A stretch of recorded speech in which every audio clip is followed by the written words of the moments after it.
ఉత్తర భారతదేశ భాష హిందీ. హిందీని బలవంతంగా రుద్దాలనే ప్రయత్నం చేస్తున్న కేంద్ర ప్రభుత్వానికి సపోర్ట్గా మాట్లాడిన పవన్ కళ్యాణ్ గారు ఇంతకుముందు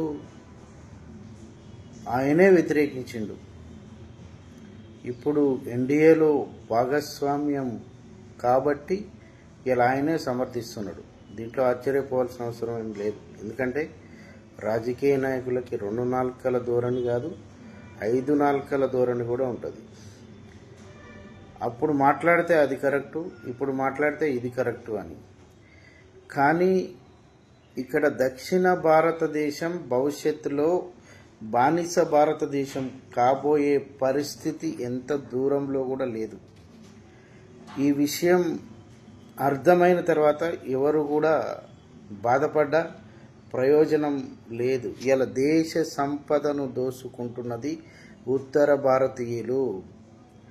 విపరీతమైన వ్యాపారాలతో తెలంగాణ పల్లెల్లో తిష్టవేసి ఆంధ్ర, తెలంగాణ, కేరళ, కర్ణాటక, తమిళనాడు రాష్ట్రాల యొక్క ఆదాయాలను కొల్లగొట్టి ఒక బలమైన ఆర్థిక శక్తిగా ఎదిగి రేపటి నాడు వాళ్ళు చెప్పిందే వేదం అనే పరిస్థితి తొందరలోనే వస్తుంది.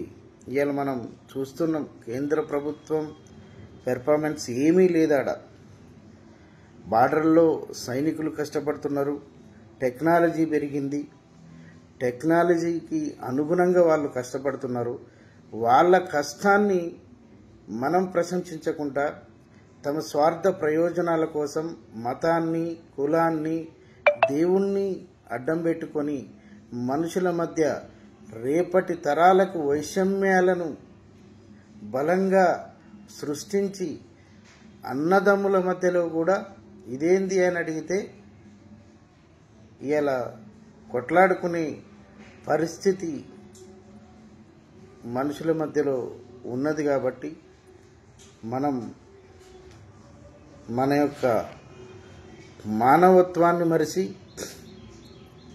దేవుడి పేరిట, మతం పేరిట, కులం పేరిట మనం ఒక దక్షిణ భారతదేశం వాళ్ళు సెంటిమెంటల్ పూల్స్గా మిగిలిపోయి వాట్సాప్ యూనివర్సిటీ నుంచి వచ్చే వీడియోలను నమ్మి ఇవాళ మనకు మనంగా బానిసలుగా మిగిలే పరిస్థితి ఎందుకు వచ్చిందంటే ఉత్తర భారతదేశం నుంచి వ్యాపారం చేసుకొని పల్లెటూళ్ళల్లో తిష్టవేసే వాళ్ళను నిలువరించకపోతే రేపటి మన భవిష్యత్తు, మన బతుకు బానిసగా బతుకుగా మారాల్సిన పరిస్థితి ఎంతైనా వస్తుంది. మిత్రులారా, పార్టీలు మనకు ముఖ్యం కాదు, పార్టీల ప్రయోజనాలు ముఖ్యం కాదు, కానీ మన దక్షిణ భారతదేశ ప్రజల బాగోగులు మనకు ముఖ్యం.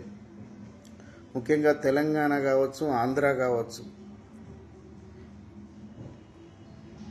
వీళ్ళు ఎక్కువగా నష్టపోయే ప్రమాదం ఉన్నది. కాబట్టి ఈ యొక్క విషయాన్ని అందరూ కూడా గుర్తించి ఇతర రాష్ట్రాల నుంచి వచ్చి వ్యాపారం చేసే వాళ్ళని ఎంకరేజ్ చేయకుండా మన తెలుగు ప్రజల వ్యాపారాలను అభివృద్ధి చేసుకున్న రోజే, మనం నిజంగా ఒక బలమైన శక్తిగా ఎదిగిన రోజే ఇలా ఉత్తర భారతీయుల ఆగడాలు ఆగుతాయని కోరుకుంటూ పేరు పేరున అందరికీ నా యొక్క హృదయపూర్వక నమస్కారాలు తెలియజేస్తూ, ఇది నేను హెచ్చరించి మాట్లాడుతున్నా, బాధతోనో భయంతోనో మాట్లాడటం లేదు.